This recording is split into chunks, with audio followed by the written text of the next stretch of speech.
দাদা এই বিস্কুট কত করে? এইটা 5 টাকা। ও তাহলে আর একটা নিলাম, দুটো কত হলো? দাঁড়াও হিসাব করে করছি। এই 5 এই 5 এনি যদি যোগ করি হয়ে গেল 5 5 55 টাকা দাদা। না তাই আমি একটাই নেবো, একটা থাক। কত হলো? ও আচ্ছা দাঁড়াও হিসাব করে নি।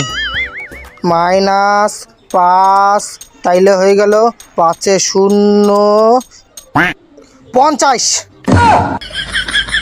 না আমার বেজার লাগতেছে, আমি মালটাল নেবো না, বাদ দাও, আমি কিছু নেবো না।